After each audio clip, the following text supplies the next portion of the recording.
Hello students, this is Prachi. Welcome to our channel. आज हम करने वाले हैं क्लास 10th का स्टैंडर्ड सैम्पल पेपर और हम अभी तक कर चुके हैं सेक्शन ए का 1 मार्क्स के क्वेश्चंस 1 to 16।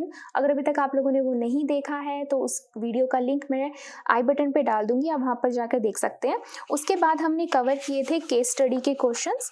तो केस स्टडी के क्वेश्चंस में अगर आपको कोई प्रॉब्लम है, वो नहीं आपको पता कि कैसे अटेम्प्ट करते हैं, उसकी भी वीडियो मैंने अलग से बनाई हुई है।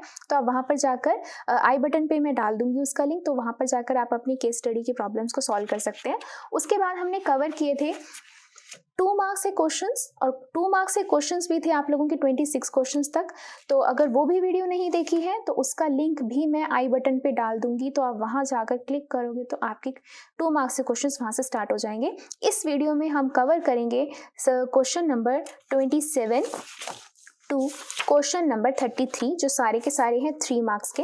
तो ये वीडियो आप लोगों की 3 मार्क्स के क्वेश्चंस के ऊपर है। आपने 3 मार्क्स के क्वेश्चंस पे कितना लिखना है और कितने लिखने पे आपको 3 मिलेंगे। ना आपने ज़्यादा लिखना है, आपने कम भी नहीं लिखना। कम लिखोगे तो मार्क्स कट हो जाएंगे, ज़्यादा लिखोगे तो कई बार लिख तो देते हैं ओवर अटेम्प्ट, लेकिन इस ओवर अटेम्प्ट के लिए आप लोगों के इतने मार्क्स नहीं करते हैं, बट आपका टाइम वेस्ट जरूर होता है। तो 27th क्वेश्चन हम स्टार्ट करने वाले हैं। Prove that 2 minus root 3 is irrational given that root 3 is irrational। सबसे पहले मैं आप लोगों को इस टाइप के क्वेश्चन में एक चीज बताना चाहूंगी। अगर given that root 3 is irrational ये ना लिखा होता तो इस क्वेश्चन को ये कम से कम 5 मार्क्स का आपका क्वेश्चन बनता। अगर 3 मार्क्स का है तो भी अगर यहाँ पे √3 इज इरेशनल ना लिखा होता तो भी ये बहुत लंबा क्वेश्चन बनता। अब मैं आपको बताती हूँ ये कैसे सॉल्व करना है, और अगर ये ना लिखा होता तो हम क्या करते। तो हम प्रूव करने वाले हैं 2 minus √3 इज इरेशनल। तो सबसे पहले अगर आप लोगों ने, ये है आप लोगों का क्वेश्चन फर्स्ट चैप्टर से। फर्स्ट चैप्टर में आप लोगों को प्रूफ नहीं पता कैसे प्रूफ करते हैं, इरेशनल और टर्मिनेटिंग नॉन टर्मिनेटिंग नहीं पता है आपको कैसे सॉल्व करना है, तो मैं फर्स्ट चैप्टर का जो लिंक है, पूरी प्लेलिस्ट का लिंक डिस्क्रिप्शन बॉक्स में डाल दूंगी। आप वहाँ पर जाकर देख सकते हैं ईच एंड एवरीथिंग।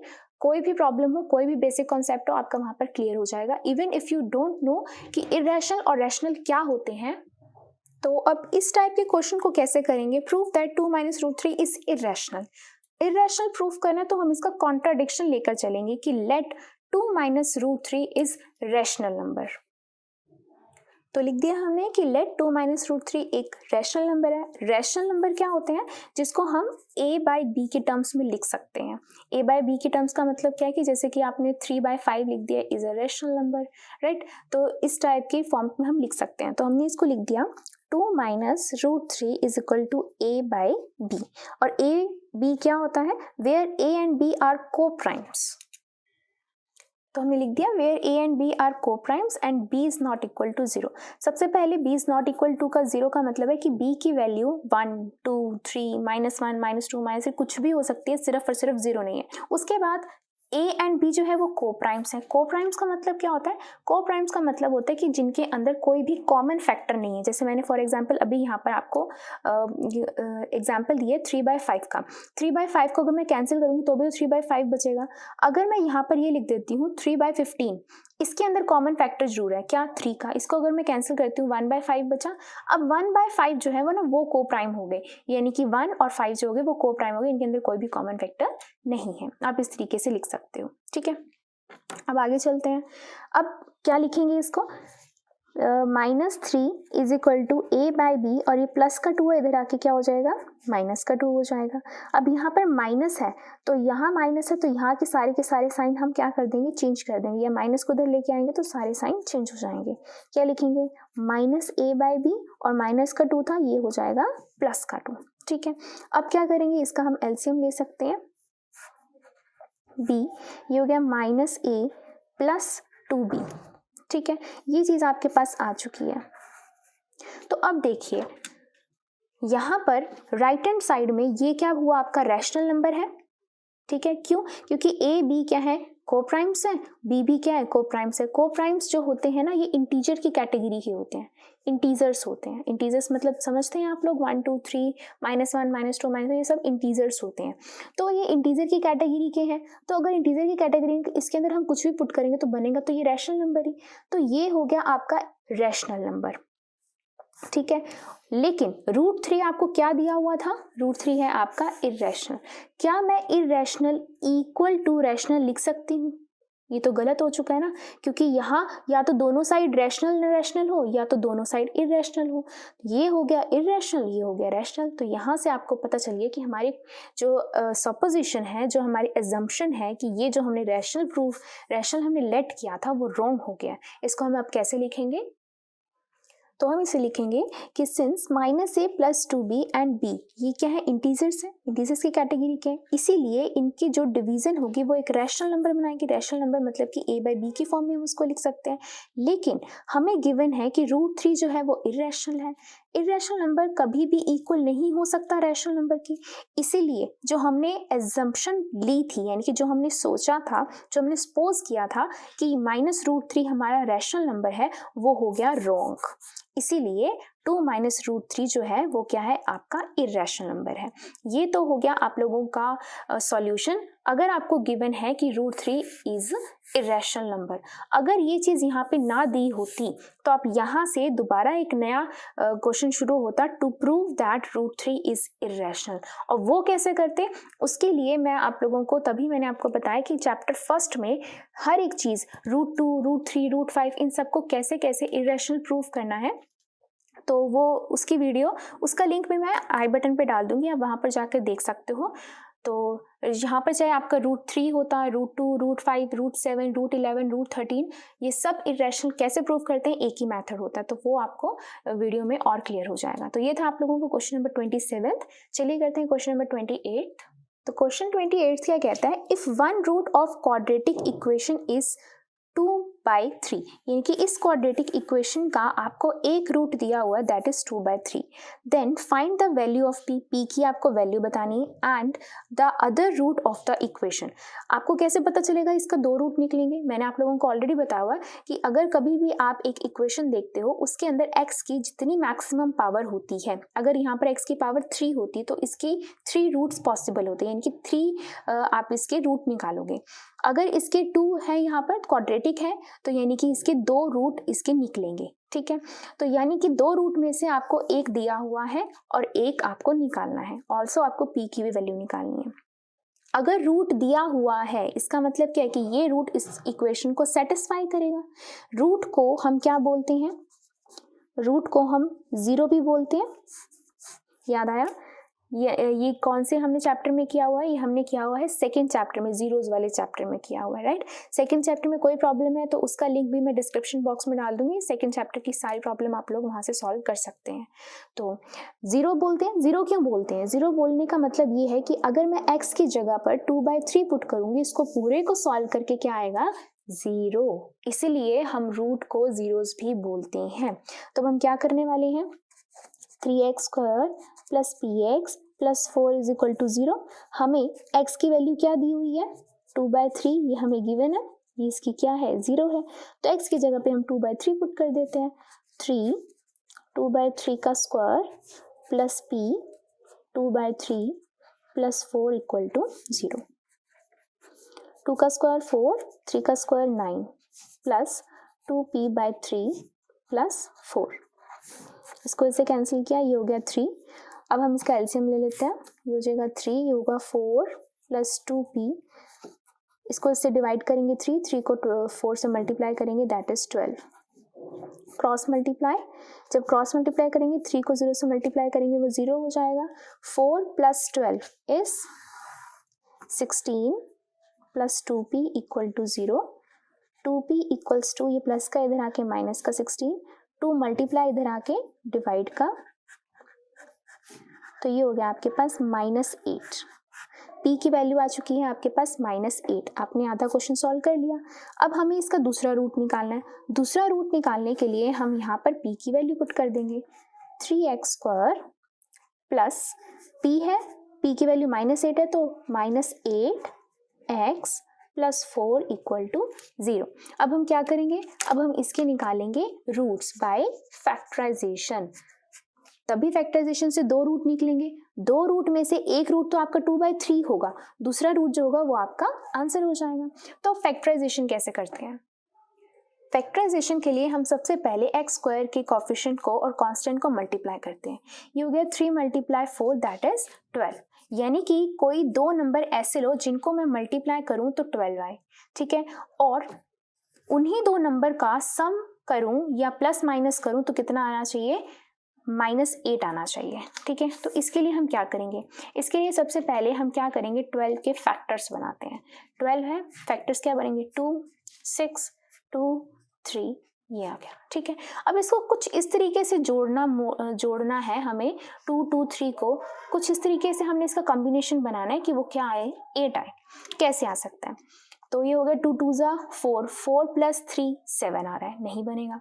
3 2 ज़ा 6, 6 + 2, यस 6 + 2 आ गया आपका 8, यानी कि ये हो गया 6 और ये हो गया 2, 6 + 2 ये आ गया आपका 8, लेकिन 8 आना चाहिए आपका माइनस का, है ना। तो माइनस के लिए क्या करेंगे, -6 -2, ये हो जाएगा आपका -8। तो मेरे को फैक्टर्स मिल गए, क्या करेंगे हम, इसको लिख देंगे 3x² -8x को क्या लिखेंगे, -6x -2x + 4 = 0। इन दोनों में से क्या कॉमन आ रहा है, 3x कॉमन आ रहा है, क्या बचेगा, x -2। अब इन दोनों में से क्या चीज कॉमन आ रही है, -2 कॉमन आ रहा है, तो -2 कॉमन ले लेंगे, अंदर क्या बचेगा, x, माइनस बाहर आ चुका है, ये आ गया 2। यहाँ बच्चों को एक क्वेश्चन आ रहा होगा कि मैम हमने माइनस क्यों कॉमन लिया है, हमने माइनस इसलिए कॉमन लिया है ताकि अंदर की जो डिजिट है ना, ये वाली डिजिट बिल्कुल इस तरीके की बन जाए। अगर मैं यहाँ पे माइनस कॉमन ना लेती तो अंदर बचता मेरा -x + 2, तो वो इसके जैसा नहीं बनता। तो हम यहाँ पर क्या बनाते हैं, पहले वाले टर्म के इक्वल बनाते हैं। तो अब क्यों इक्वल बनाते हैं, ताकि इन दोनों को एक बार हम कॉमन लिख सके। ये आ गया x - 2 एक बार लिख लिया, क्या बच गया, 3x - 2 = 0। अब इसको हम 0 के इक्वल पुट कर देंगे, इसको भी 0 के इक्वल पुट कर देंगे, -2 इधर आके +2 मल्टीप्लाई इधर आके डिवाइड। तो आप देख सकते होगे 1 0 तो वही आ गई 2/3, ये क्या हो जाएगी, माइनस का इधर आके हो गया प्लस का, तो ये आ गई आपकी दूसरी 0। सो ये आ गया आपका आंसर। तो ये था आपका क्वेश्चन नंबर 28। चलिए करते हैं क्वेश्चन नंबर 28 का और पार्ट। तो ये है 28 का और पार्ट। और पार्ट का मतलब है या तो आपको ये वाला क्वेश्चन करना है या इससे पहले वाला क्वेश्चन करना है, दोनों में से कोई एक करना है, ठीक है। तो चलिए इसको पढ़ते हैं। The roots alpha and beta of quadratic equation, इस इक्वेशन के दो रूट्स हैं, दैट इज अल्फा और beta, such that alpha minus beta is 1। Alpha minus beta का आपको रिलेशन दिया हुआ है, वो 1 है। फाइंड द वैल्यू ऑफ के, आपको के की वैल्यू फाइंड करनी है, ठीक है। तो सबसे पहले आपको गिवन है अल्फा माइनस बीटा = 1 और ये इक्वेशन आपको गिवन है, ठीक है। तो रूट्स हम कैसे निकालते हैं, अल्फा बीटा हम कैसे निकालते हैं, फैक्टराइज करके निकालते हैं। हम इसको फैक्टराइज नहीं कर सकते, क्यों, क्योंकि मेरे पास यहाँ पर के की वैल्यू नहीं है, ठीक है। तो उन्होंने पूछा ही हमसे के की वैल्यू, यानी कि हम फैक्टराइज तो इसको नहीं करेंगे। दूसरी बात, इन्होंने हमें गिवन क्या है, हमें अल्फा बीटा का रिलेशन गिवन हुआ है। ये क्या दे रखा है, सब्ट्रैक्शन ऑफ 2 zeros। तो मेरी इस लाइन से आपको कुछ हिंट मिल रहा है, सब्ट्रैक्शन ऑफ जीरोस। तो यानी कि आपको एक चीज तो पता है, सम एंड प्रोडक्ट ऑफ जीरोस, ये तो आपको पता है ना। कैसे करेंगे इस क्वेश्चन को, सबसे पहले इक्वेशन लिख दो,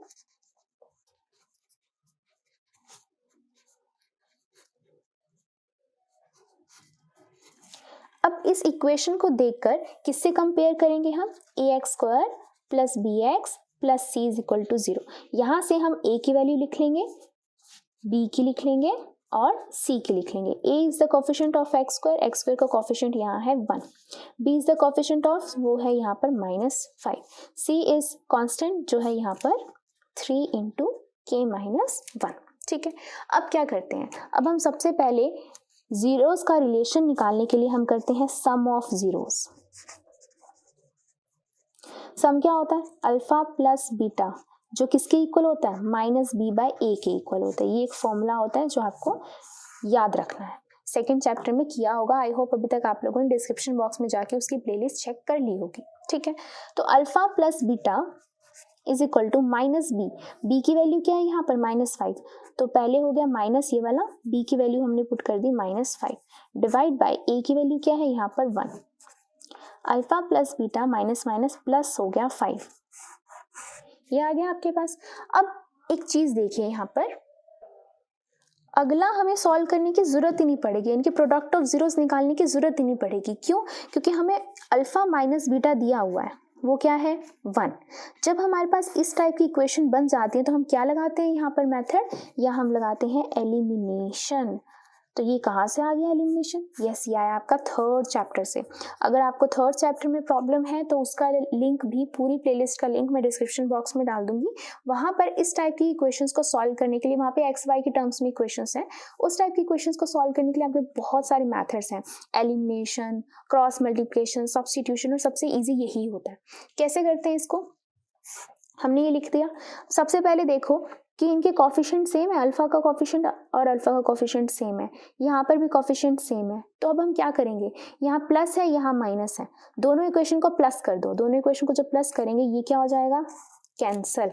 क्या बचा, जब दोनों को इक्वेशन को प्लस किया, ये हो गया 2 अल्फा इज इक्वल टू, ये हो गया 6 अल्फा इज इक्वल टू 6/2, ये आ गया आपके पास 3, यानी कि एक अल्फा की वैल्यू आ गई आपके पास 6, यानी कि एक जीरो की वैल्यू आ गई आपके पास 3। 0 अल्फा, एक जीरो आ गई आपके पास 3, दूसरी निकालने की जरूरत ही नहीं है। क्यों? क्योंकि अगर ये इसकी वैल्यू आ चुकी है तो आप इसके अंदर इसको पुट करोगे, यानी कि 0 आ चुका है, यानी कि x की जगह पर आप 3 को पुट करोगे और इसकी पूरी की वैल्यू क्या आनी चाहिए, 0 आनी चाहिए, तभी हम इसको 0 बोलते हैं। तो वही करेंगे हम काम, put x is equal to 3। क्यों? क्योंकि ये इसकी 0 है, ये इसको क्या करेगा, सेटिस्फाई करेगा। तो 3 का square minus 5 into 3 plus 3k minus 1, इसको सॉल्व करके हम k की वैल्यू निकाल लेंगे। ये हो गया आपके पास 9, ये हो गया 15, 3 को अंदर मल्टीप्लाई कर दो, प्लस 3k माइनस 3, ये हो गया आपके पास 9 minus 15 minus 3 minus 18 plus 3k equal to 0, ये हो गया माइनस 9, ये माइनस का इधर आके क्या हो जाएगा, प्लस का, ये मल्टीप्लाई इधर आके क्या हो जाएगा, डिवाइड का। तो k की वैल्यू कितनी आ गई, 3 आ गई। तो दिस इज योर आंसर। तो ये था 28th का और पार्ट। चलिए करते हैं क्वेश्चन नंबर 29th। तो हम कर चुके हैं 27th, 28th के दोनों पार्ट। अब हम करने वाले हैं question number 29th। Question number 29th क्या कह रहा है, इन फिगर ABCD एक स्क्वायर है जिसकी साइड है 14 सेंटीमीटर, यानी कि स्क्वायर है तो यानी कि चारों साइड 14 की होंगी, ठीक है।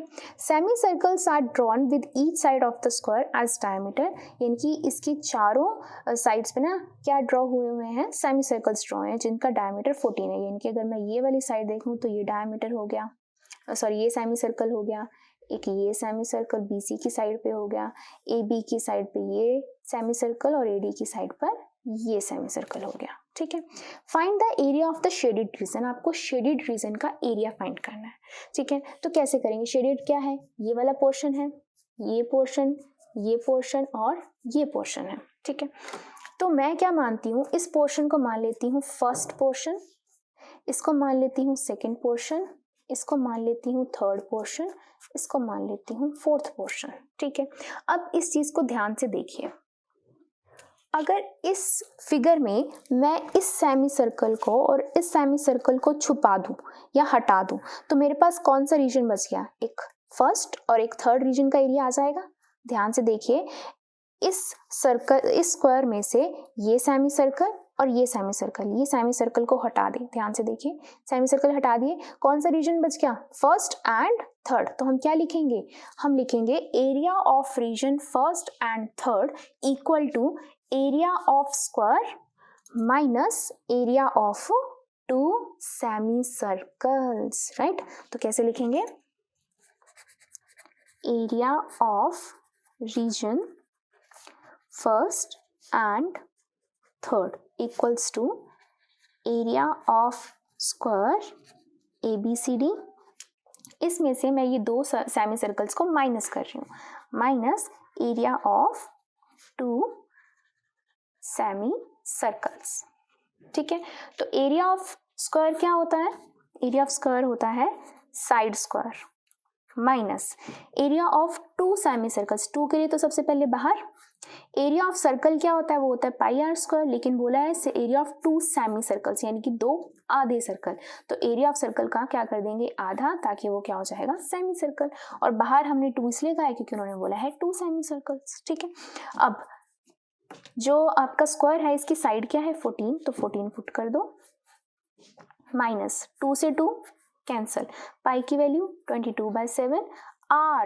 आर से पहले आपको चेक करना पड़ेगा आप क्या ले रहे हो, ये वाला सेमी सर्कल और ये वाला सेमी सर्कल ले रहे हो। इसके लिए डायमीटर कितना है, डायमीटर है 14, तो रेडियस कितना हो जाएगा डायमीटर का हाफ, दैट इज 14/2 7 सेंटीमीटर। अब यहाँ 7 पुट कर दोगे, 7 का स्क्वायर, 14 का स्क्वायर क्या हो गया 196, माइनस यहाँ पर क्या लिखेंगे आप 7 का स्क्वायर है, एक बार 7 को कैंसिल कर देंगे, क्या बच गया 7, 22 मल्टीप्लाई 7, 7 4 ज़ा 7 2 ज़ा 14, कैरी ओवर 1, 7 2 ज़ा 14 प्लस 1 15, इसको इसमें से माइनस कर देंगे, ये आ गया आपके पास 42 सेंटीमीटर स्क्वायर। स्क्वायर क्यों, क्योंकि हम एरिया निकाल रहे हैं, राइट।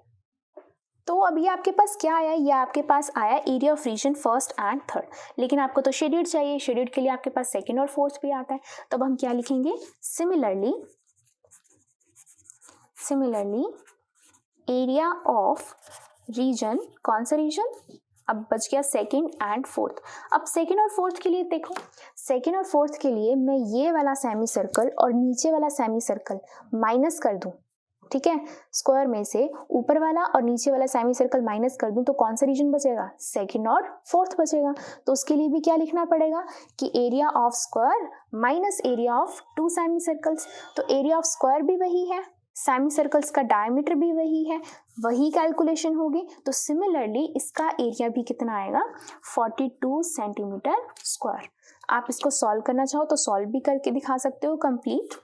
तो अब क्या लिखेंगे हम यहाँ पर एरिया ऑफ शेडेड रीजन पूरा का पूरा, तो कौन सा हो जाएगा एरिया ऑफ कौन से रीजन की बात कर रहे हैं हम, चारों, यानी कि first second third and fourth. First second का आया था 42, सॉरी फर्स्ट और थर्ड का आया था 42 और सेकेंड और फोर्थ का आया था 42, दोनों को प्लस कर देंगे कितना आ जाएगा 84 centimetre square. This is the area of shaded region. तो ये था आप लोगों का क्वेश्चन नंबर 29। चलिए करते हैं question number 30th।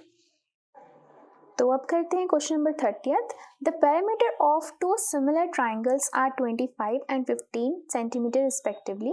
If one side of first triangle is 9 centimeter, find the length of the corresponding side of the second triangle. तो मैं इस क्वेश्चन को अलग से लिख लेती हूँ पहले।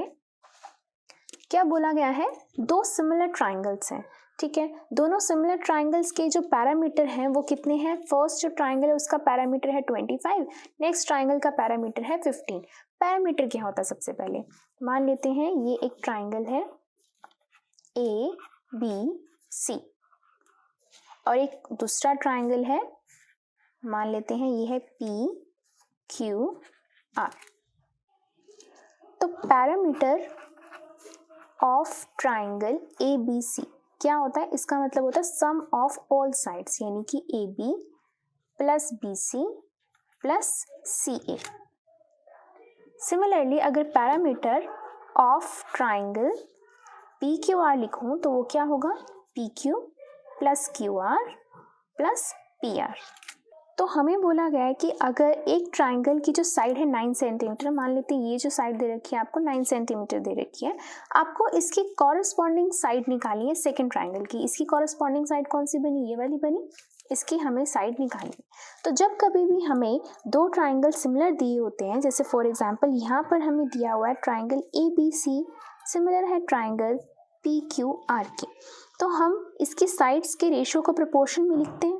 कैसे, AB by PQ is equal to BC by QR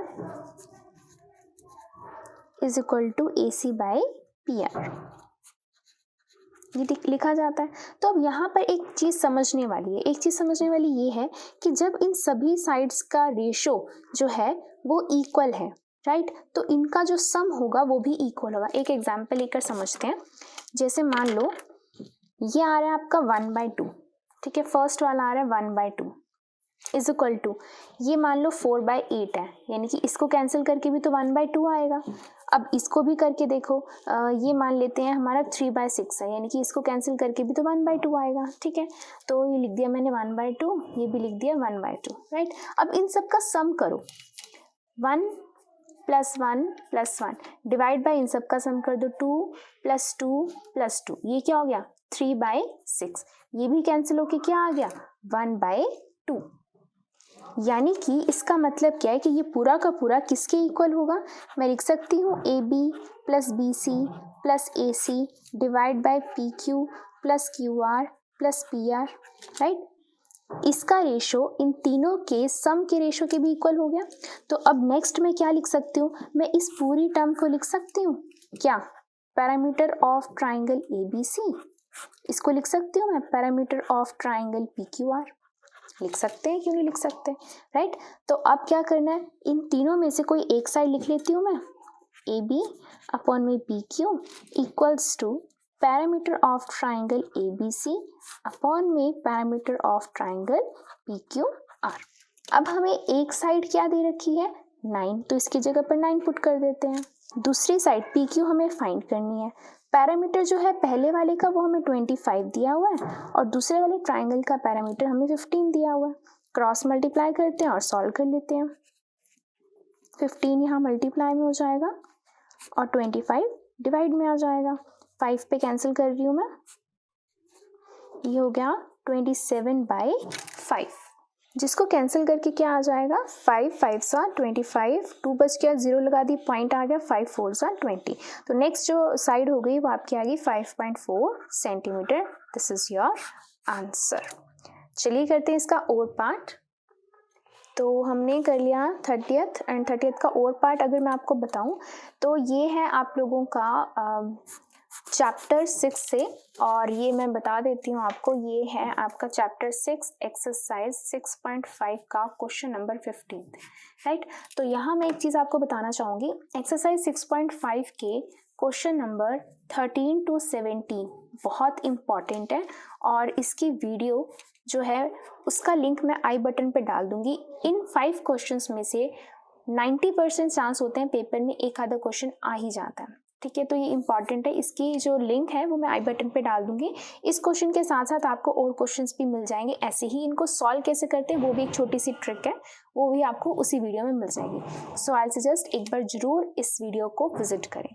so next question क्या आता है इसका, तो ये आप वीडियो में से देख लेंगे और इसके साथ के भी इस टाइप के क्वेश्चंस भी देख लेंगे, राइट। चलिए नेक्स्ट क्वेश्चन क्या है आपका, 31st क्वेश्चन है। आपको मीडियन आपको दे रखा है इस डाटा का, वो है आपका 16। Find the missing frequencies A and B। A और B इन दोनों की वैल्यू निकालनी है और आपको दे रखा है टोटल फ्रीक्वेंसी जो है ना वो 70 है, यानी कि फ्रीक्वेंसीज का जो सम है वो टोटल 70 है। तो सबसे पहले मैं इस क्वेश्चन को लिख लेती हूँ। तो ये मैंने क्वेश्चन यहाँ लिख लिया है कि एक मीडियन इसका दे रखा है आपको 16, आपको मिसिंग फ्रीक्वेंसीज निकालनी है A एंड B और टोटल जो सम है फ्रीक्वेंसीज का वो आपको 70 दिया हुआ है। तो हम मोस्टली इस टाइप के क्वेश्चंस कैसे करते हैं, ऐसे डाटा ना बना के हम ऐसा डाटा बनाते हैं। तो मैं इसका इस तरीके से डाटा बना रही हूँ। यहाँ हम लिखते हैं क्लास इंटरवल, राइट, यहाँ हम लिखते हैं फ्रीक्वेंसी। हमें क्या चाहिए, हमें निकालना है मीडियन। तो मीडियन का फॉर्मूला क्या होता है, मीडियन का फॉर्मूला होता है L + n/2 - CF divide by F into H, right. तो ये फॉर्मूला, इस फॉर्मूले के अंदर ये सब टर्म्स क्या है मैं भी आपको बताती हूँ। सबसे पहले मैं ये डाटा लिख रही हूँ। तो ये डाटा मैंने यहाँ पर लिख लिया है। यहाँ पर सबसे पहले L क्या होता है, lower limit of median class, ठीक है। तो मीडियन क्लास कैसे फाइंड करते हैं, तो मीडियन क्लास के लिए सबसे पहले हम यहाँ देखते हैं CF क्या होता है, कॉम्यूटेटिव फ्रीक्वेंसी। तो हम पहले निकालेंगे CF, that is commutative frequency. वो कैसे फाइंड करते हैं commutative frequency, 12 as it is लिख देते हैं। कॉम्यूटेटिव फ्रीक्वेंसी यानी कि फ्रीक्वेंसी में से ही निकलेगा। तो पहला हम लिख देते हैं एज इट इज 12, फिर 12 में A को प्लस कर देते हैं। फिर अब इस पूरी टर्म में 12 को प्लस कर देंगे तो 12 + 12 कितना हो गया 24 plus A as it is रहेगा। यहाँ मैं एक चीज़ बताना चाहूँगी, कई बच्चे क्या करते हैं बेसिक कहीं के वीक होते हैं तो वो लिख देंगे 12A, वो गलत है, वो मतलब हो गया उसका रिलेशन हो गया मल्टीप्लाई का। तो यहाँ पर आप लोगों ने प्लस करना है, ना कि मल्टीप्लाई करना है, राइट। तो आगे चलते हैं।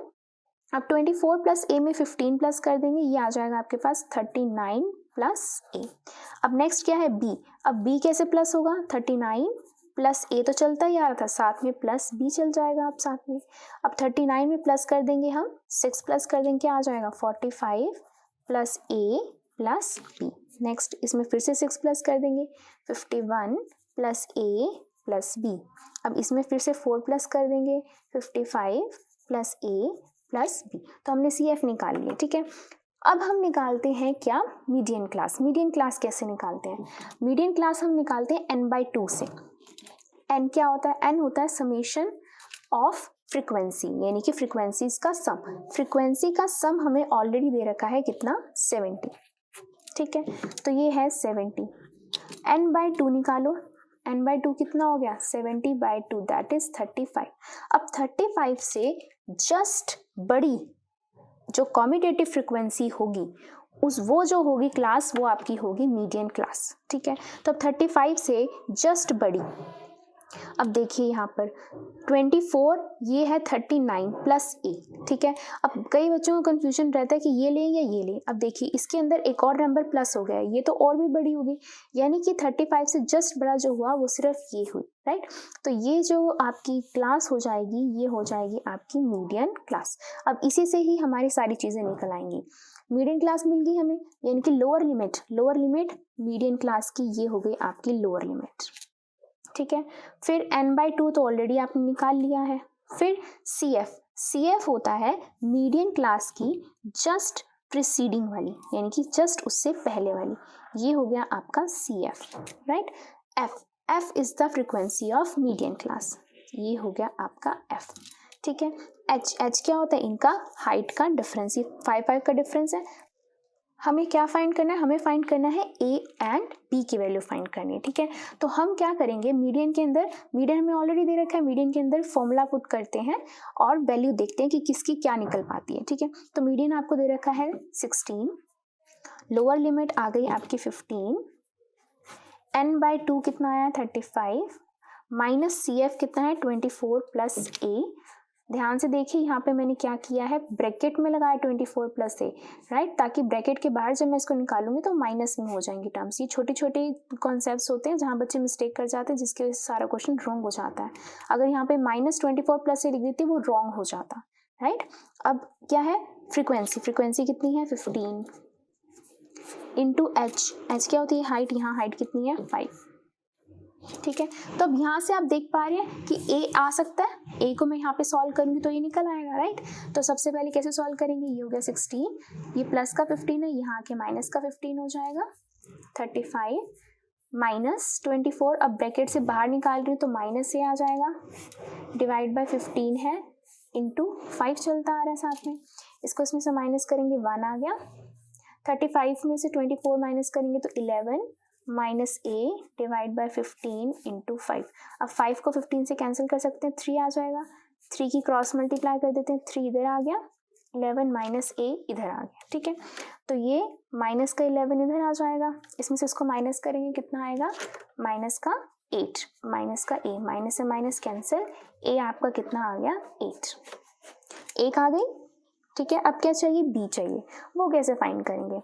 हमें इतना भी पता है कि जो कॉम्यूटेटिव फ्रीक्वेंसी का जो लास्ट वाली टर्म होती है वो किसके इक्वल होती है, वो टोटल फ्रीक्वेंसी के इक्वल होती है, यानी कि 55 प्लस A प्लस B किसके इक्वल होगा, 70 के इक्वल होगा। तो यहाँ से A plus B is equal to 75, 70 minus 55 लिख सकते हैं, वो कितना आ जाएगा आपके पास 15 आ जाएगा।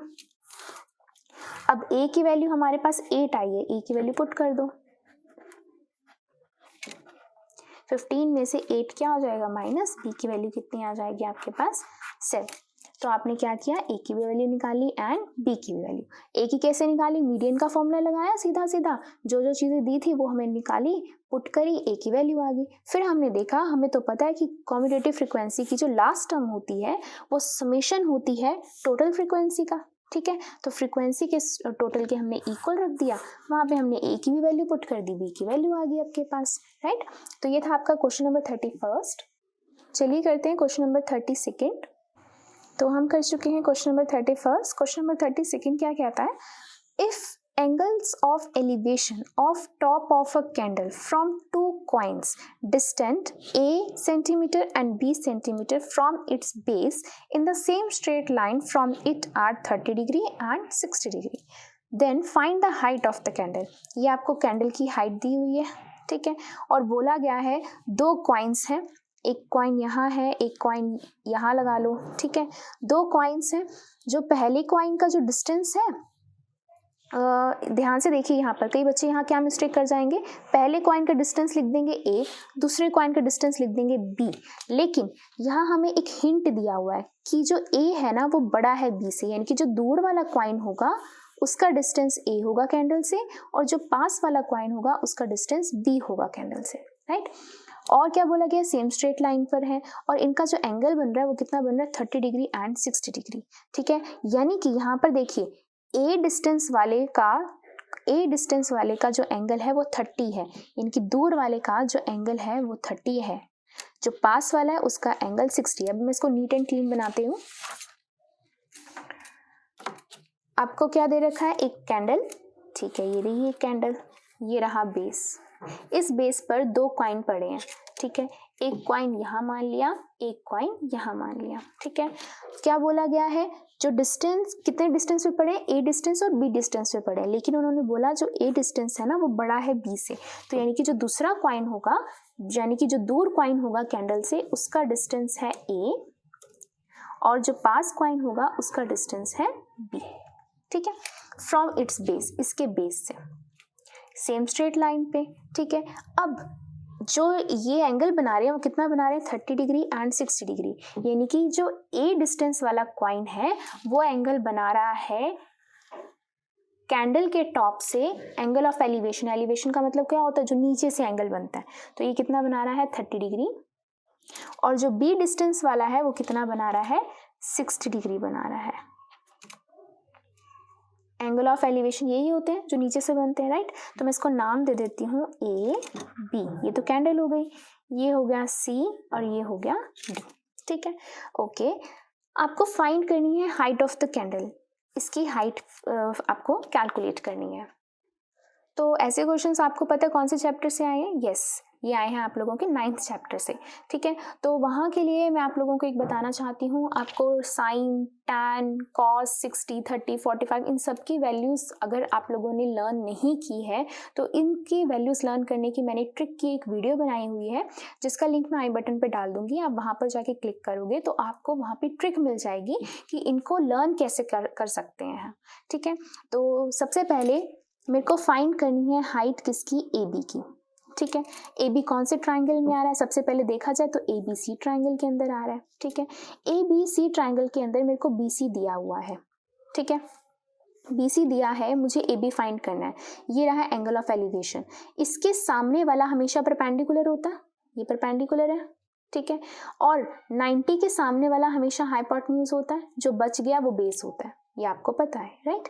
अब देखिए मेरे को चाहिए परपेंडिकुलर, मेरे पास है बेस, तो ऐसा कौन सा कॉम्बिनेशन होता है ट्रिग्नोमेट्रिक रेशियोज का, चलिए सोचते हैं। पंडित बद्री प्रसाद हर हर भोले सोना चांदी तोले, यानी कि perpendicular by hypotenuse is sine, base by hypotenuse is cos, perpendicular by base is tan. हमें यही चाहिए, परपेंडिकुलर और बेस का कॉम्बिनेशन चाहिए, तो वो किससे निकल रहा है, टैन से निकल रहा है। तो हम क्या निकालेंगे, हम लिखेंगे in triangle A B C tan, अब कौन सा टैन, 60, ये वाला एंगल है ना, तो tan 60 is equal to perpendicular by base, perpendicular है आपके पास ए बी, बेस है आपके पास बी सी, ठीक है। tan 60 की वैल्यू आई थिंक आप लोगों ने अभी तक वो टेबल विजिट कर ली होगी और वहाँ से कैसे लर्न करनी है वो भी सीख लिया होगा। तो tan 60 की वैल्यू क्या होती है बताइए, tan 60 की वैल्यू होती है √3, A B as it is, ये तो हमें फाइंड करना है। बी सी आपको कितना दे रखा है, b, cross multiply A B की यहाँ से वैल्यू आ गई आपके पास √3b, तो हमें चाहिए किसकी वैल्यू थी, ए बी की, लेकिन अभी हम सेटिस्फाई नहीं हुए हैं इससे, क्यों, क्योंकि इसके अंदर बी आ रहा है। ठीक है, कोई बात नहीं, अगला देखते हैं कि कहाँ से निकलती है और कोई वैल्यू।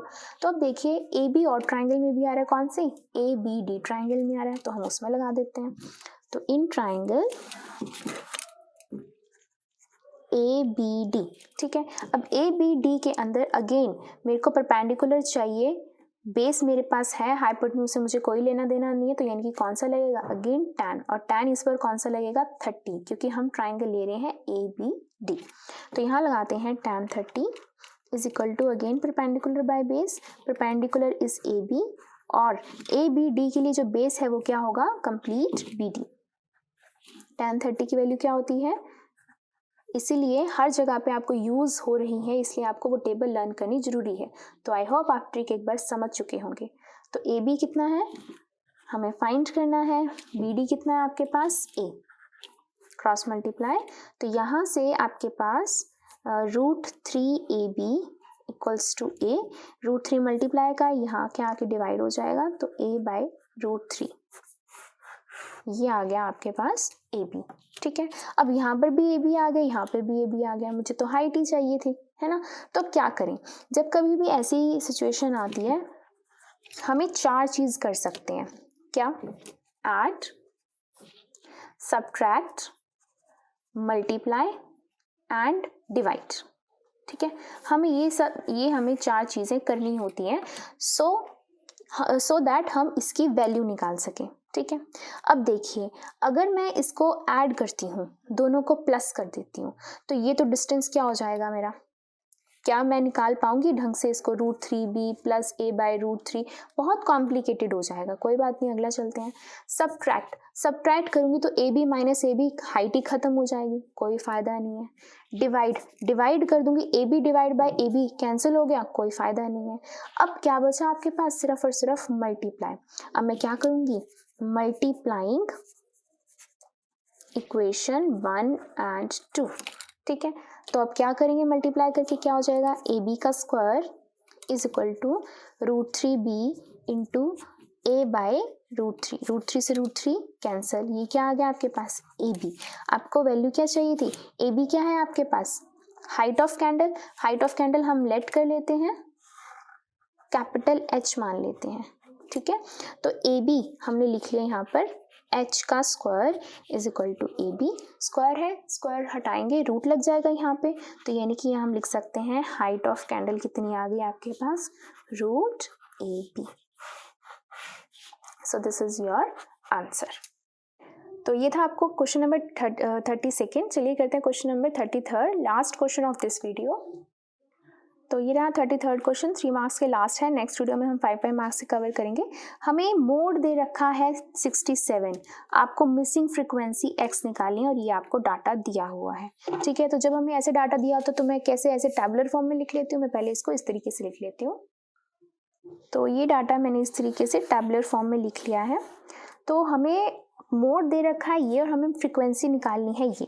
ठीक है, तो मोड का सबसे पहले फॉर्मूला होता क्या है, mode equals to L plus F1 minus F0 divide by 2F1 minus F0 minus F2 into H।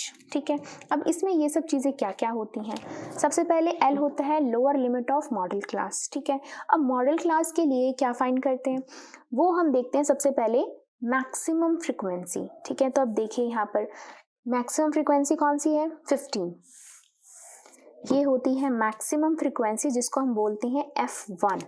ठीक है, उससे प्रीसीडिंग वन, यानी कि देखिए F0 का मतलब क्या होता है, F0, तो 1 के ऊपर क्या आती है, 0 आती है, 1 के बाद क्या आता है, 2 आता है, तो आपके पास F1 आ गया, F0 आ गया, F2 आ गया।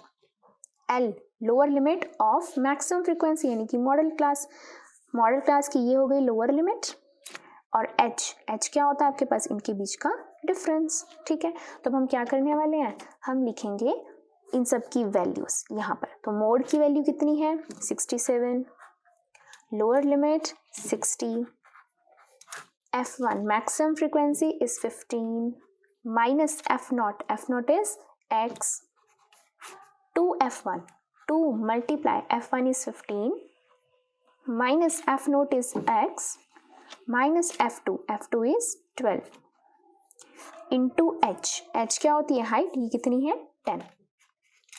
ठीक है, बस हम इसको सॉल्व कर लेंगे, x की वैल्यू आ जाएगी। अब 67 में से 60 को माइनस कर देंगे, ये आ गया 15 माइनस एक्स डिवाइड बाई ये कितना है 30 माइनस एक्स माइनस 12 इंटू 10, ये आ गया 7, ये आ गया 15 माइनस एक्स। अब 30 में से 12 गए, कितना आ जाएगा आपके पास 18 माइनस एक्स, मल्टीप्लाई में 10 है। ठीक है, इधर आके क्या हो जाएगा डिवाइड में 10। ठीक है, अब क्या कर देंगे, इसको क्रॉस मल्टीप्लाई कर देंगे, इधर इसको क्रॉस कर दिया, इसको इधर क्रॉस कर दिया, मैं इसको यहाँ पे सॉल्व कर रही हूँ। तो क्या हो जाएगा 7 multiply 18 minus x, 10 multiply 15 minus x, अंदर इसको मल्टीप्लाई कर देंगे,